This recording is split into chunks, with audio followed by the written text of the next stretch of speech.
நம்ம எப்படி நைஸ் பிட்டா பவுடர் சவுரி எல்லாம் அலசி ஆற இருக்காது மாமா மூச்சு சும்மா காமா. இப்போ நீங்கள் ப்ரிவியூவில் பார்த்த மாதிரியான ஒரு கிப்லி ஸ்டைல் ஃபோட்டோவை வச்சு, ஏன்னா மேக்ஸிமம் இப்போ ட்ரெண்டிங்கில் இருந்தது அந்த கிப்லி ஸ்டைல் தான். அதை வச்சு நீங்கள் மேக்ஸிமம் உங்களோட கேர்ள் ஃப்ரெண்டோட இருக்க ஃபோட்டோஸ்லாம் வச்சு நீங்கள் அந்த மாதிரி ரெடி பண்ணியிருந்திருப்பீங்க. அந்த இதை வெறும் போஸ்ட்டோ இல்லை ஸ்டோரியோ மட்டும் போடாமல் அதவே இந்த மாதிரி ஒரு 3D எஃபெக்டில் ஒரு லவ் சாங்கில் வச்சு எடிட் பண்ணால் வேறு லெவலில் இருக்கும். அதுவும் இப்போ நான் இதில் எடிட் பண்ணியிருக்கேன். அந்த டைலாக் பார்த்தீங்கன்னா இப்போது இன்ஸ்டாகிராமில் ட்ரெண்டிங்கில் இருக்க ஒரு டைலாக் தான். ஸோ இதை வச்சு நீங்களும் ரொம்ப ஈஸியாக உங்களோட இமேஜை மட்டுமே ஆட் பண்ணி வேறு லெவலில் வீடியோ மேக் பண்ணிடலாம். ஸோ இந்த வீடியோ ரொம்ப ஈஸியான ஸ்டெப்பில் தான் மேக் பண்ணி காட்ட போகிறேன். ஸோ வீடியோ மட்டும் ஸ்கிப் பண்ணாமல் ஃபுல்லாக வாட்ச் பண்ணுங்கள். இப்போ ஃபஸ்ட்டு இந்த வீடியோ எடிட் பண்ணுறதுக்கு நமக்கு தேவையானது ப்ரீசெட்டு. அந்த ப்ரீசெட் பார்த்தீங்கன்னா நான் உங்களுக்கு டைரக்ட் லிங்காக தான் கொடுத்துருக்கேன். ஜஸ்ட் அந்த ப்ரீசெட்டை டச் பண்ணாலே போதும், ஆட்டோமேட்டிக்காக ஆப்குள்ளே இன்புட் ஆகிடும். இந்த ப்ராஜெக்ட் அப்படின்றத போய் அதில் நான் கொடுத்துருக்க ப்ரீசெட் அப்படின்ற ஃபஸ்ட்டு ஓப்பன் பண்ணிக்கோங்க. அதை நீங்கள் ஓப்பன் பண்ணிங்கன்னா அதில் ஃபஸ்ட்டு எடுத்துகிட்டு உங்களுக்கு உள்ளே போனோன்னே இதில் நான் யூஸ் பண்ணியிருக்க ஃபாண்ட் எல்லாமே மிஸ்ஸிங் அப்படின்னு சொல்லி தான் கேட்கும். ஸோ இதில் நான் யூஸ் பண்ணியிருக்கேன் 2 ஃபாண்ட் யூஸ் பண்ணியிருக்கேன். அதாவது இந்த ஃபஸ்ட்டு இருக்க அந்த பெரிய டெக்ஸ்ட்டில் ஒரு ஃபாண்டும், அடுத்து சின்னதாக இருக்க பதில் அந்த டெக்ஸ்ட்டில் இன்னொரு ஃபாண்டும் நான் யூஸ் பண்ணியிருக்கேன். ஸோ இந்த 2ல் யூஸ் பண்ணியிருக்க ஃபாண்டோட லிங்க்குமே கீழே டிஸ்கிரிப்ஷனில் இருக்குது. அது 2யுமே டவுன்லோட் பண்ணி ஃபஸ்ட்டு இதில் ஆட் பண்ணி இதில் சேஞ்ச் பண்ணிங்க. ஃபாண்டை எப்படி ஆட் பண்ணி சேஞ்ச் பண்ணுறேன்னு தெரியலனா நான் போன வீடியோவில் அதை பற்றி ஃபுல் டீட்டெயிலாக எக்ஸ்பிளைனாக சொல்லியிருக்கேன். ஸோ அதை போய் பார்த்து இந்த ஃபாண்ட் எல்லாத்தையுமே ஃபஸ்ட்டு ஆட் பண்ணி சேஞ்ச் பண்ணிக்கோங்க.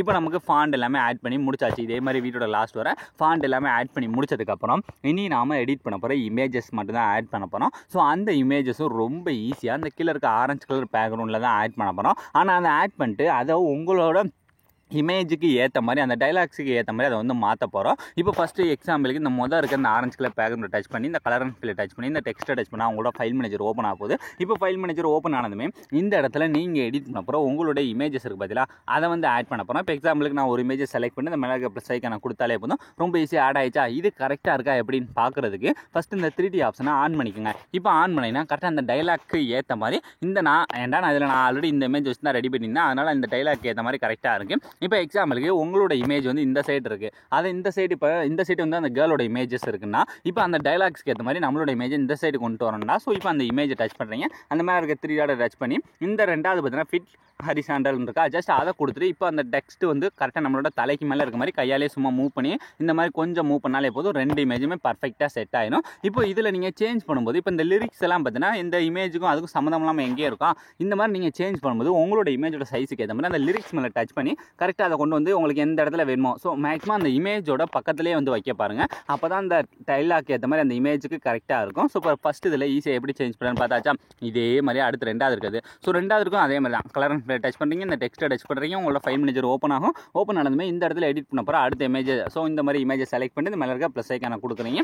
ஸோ இதுவும் பார்த்தீங்கன்னா கரெக்டாக வந்து ஆட் ஆகிடும். ஸோ உங்களுக்கு எந்த அளவுக்கு ஆட் ஆகுதோ அதை விட நீங்கள் கரெக்டாக அந்த டெக்ஸ்ட்டு வந்து நம்மளோட மேலே வந்து படாமல் கரெக்டாக நான் கொஞ்சம் தள்ளி இருக்க மாதிரி மட்டும் இந்த மாதிரி கொஞ்சம் கொஞ்சமாக மூவ் பண்ணியே நீங்கள் பார்த்துக்குங்க. ஸோ இப்போ ஈஸியாக ஆட் ஆகிடுச்சா. இதே மாதிரி அடுத்து மீதம் இருக்குது. ஸோ இந்த இடத்துல ஆரஞ்சு கலர் பேக்ரவுண்டு கலர்ன்ட்டு ஸோ அந்த டெக்ஸ்ட்டை டச் பண்ணால் ஃபைல் மேனேஜர் ஓப்பன் ஆகுது. ஓப்பன் ஆனதுமே எடிட் பண்ண போகிற அடுத்த இமேஜை செலக்ட் பண்ணி இந்த மேலே இருக்க ப்ளஸ் ஐக்கான கொடுத்துக்கோங்க. ஸோ இதே மாதிரி நீங்கள் என்ன பண்ணுறா வீடியோட லாஸ்ட் வர மூவ் பண்ணி அந்த ஆரஞ்சு கலர் பேக்ரவுண்ட்ஸ் எல்லாம் எங்கெங்கே கொடுத்துருக்கணும் அது எல்லாத்துலேயுமே ஃபஸ்ட்டு இமேஜை வந்து சேஞ்ச் பண்ணுங்கள். இதில் நீங்கள் இமேஜை சேஞ்ச் பண்ணி முடிச்சதுக்கப்புறம் இதில் லாஸ்ட்டாக பார்த்தீங்கன்னா அந்த 3 லேயர் எஃபெக்ட் அதை ஏன்டா அந்த 3 லேயர் எஃபெக்ட்லாம் நம்ம முன்னே அப்போ ட்ரெண்டிங்கில் இருந்தது அந்த எஃபெக்ட்டும் இதில் ஆட் பண்ணிடுங்க. ஸோ இப்போ பார்த்தீங்கன்னா கரெக்டாக அதை உங்களுக்கு இப்போ அந்ததையும் எப்படி சேஞ்ச் பண்ண நான் பண்ணி காட்டுறேன். ஸோ நீங்கள் வீடியோ மட்டும் ஸ்கிப் பண்ணாமல் ஃபுல்லாக வாட்ச் பண்ணால் தான் நீங்கள் ப்ரிவியூவில் பார்த்த மாதிரியான வீடியோ ரொம்ப ஈஸியாக உங்களுக்கு கிடைக்கும். இப்போ மீத இருக்க அந்த ஆரஞ்சு கலர் பேக்ரவுண்ட்ஸ் எல்லாத்தையுமே நான் எடிட் பண்ண போகிறேன். இமேஜ் வந்து இந்த மாதிரி ஆட் பண்ணி முடிச்சதுக்கப்புறம் இதுக்கு எடுத்து இந்த சைடு பார்த்தீங்கன்னா அந்த 3 லேயர் எஃபெக்ட். ஸோ அந்த வீடியோ லாஸ்ட்டில் நீங்கள் பார்த்துருப்பீங்க அந்த 3 லேயர் எஃபெக்ட். இந்த எஃபெக்ட்டில் எப்படி இப்போ உங்களோட இமேஜை சேஞ்ச் பண்ணுறேன்னா ஃபஸ்ட் இருக்க குரூப்பை டச் பண்ணுறீங்க. இந்த எடிட்டிய குரூப்பு லேயரோட ஸ்டார்டிங் வந்துட்டு கிழக்க ப்ளஸ் ஐக்கான மீடியாவை டச் பண்ணிட்டு இந்த இடத்துல நீங்கள் எடிட் பண்ண போகிற இமேஜஸ் இருக்குது பார்த்தீங்கன்னா அதை வந்து ஃபஸ்ட்டு இந்த இடத்துல செலக்ட் பண்ணிட்டு இதை ஃபஸ்ட்டு அந்த வீடியோட லாஸ்ட் வர போயிட்டு இழுத்துட்டு இப்போ இதில் ஒரு எஃபெக்ட் ஒன்று. ஸோ அந்த இமேஜை டச் பண்ணுறீங்க. கீழே இருக்க எஃபெக்ட் போயிட்டு இந்த ஆட் எஃபெக்ட் அப்படின்றத போயிட்டு இந்த மேலே இருக்க சர்ச் பாரில் டைல்ஸ் அப்படின்னு சர்ச் பண்ணி இந்த டைல்ஸ் எஃபெக்ட்டை மட்டும் ஆட் பண்ணிட்டு இந்த மிரரை மட்டும் ஆன் பண்ணி விட்டுக்குங்க. ஆன் பண்ணி விட்டோடனே இப்போ லேயரோட ஸ்டார்டிங் வந்துட்டு அப்படி லாங் ப்ரெஸ் பண்ணுறீங்க. அந்த லேயருக்கு கீழே கொண்டு வந்துட்டு இப்போ இந்த இமேஜை டச் பண்ணி உங்களோட ஃபேஸ் வந்து சென்டரில் இருக்க மாதிரி மட்டும் பார்த்துட்டு இப்போ அப்படியே பேக் வந்துங்க. பேக் வந்தால் இப்போ நான் ஒரு இதில் தான் சேஞ்ச் பண்ணியிருக்கேன். இதே மாதிரி அடுத்து 2வது குரூப்பு அதே மாதிரி எடிட்டிய குரூப்பு லேயரோட ஸ்டார்டிங் கீழே ப்ளஸ் மீடியாவை டச் பண்ணிட்டு இந்த இடத்துல எடிட் பண்ண போகிற அடுத்து வேறு இமேஜை செலக்ட் பண்ணி இதையும் ஃபஸ்ட்டு வீடியோட லாஸ்ட் வரை இழுத்துட்டு இந்த எஃபெக்ட்டில் போய் இந்த ஆட் எஃபெக்ட்டில் போனால் அந்த ரீசெண்ட்லேயே அந்த டைல்ஸ் எஃபெக்ட் இருக்கும், அதை மட்டும் ஆட் பண்ணி இந்த மிரரை மட்டும் ஆன் பண்ணி விட்டுக்கோங்க. ஸோ இப்போ 2 இதில் ஆட் பண்ணி முடிச்சதுக்கப்புறம் அப்படியே லாங் ப்ரெஸ் பண்ணிட்டீங்க, அந்த லேயருக்கு கீழே மட்டும் கொண்டு வந்துட்டு அந்த இமேஜ் டச் பண்ணி இந்த கரெக்டாக உங்களுக்கு எந்த அளவு வேணுமோ ஸோ அந்த அளவுக்கு தெரியிற அளவுக்கு இந்த மாதிரி மூவ் பண்ணிட்டு அப்படியே பேக் வந்துருங்க. இப்போ 2 இதில் ஈஸியாக சேஞ்ச் ஆயிடுச்சா, இதே மாதிரியே மீத இருக்க அந்த லாஸ்ட்லேயே நீங்கள் எடிட் பண்ண போகிற இமேஜை சேஞ்ச் பண்ணிங்க.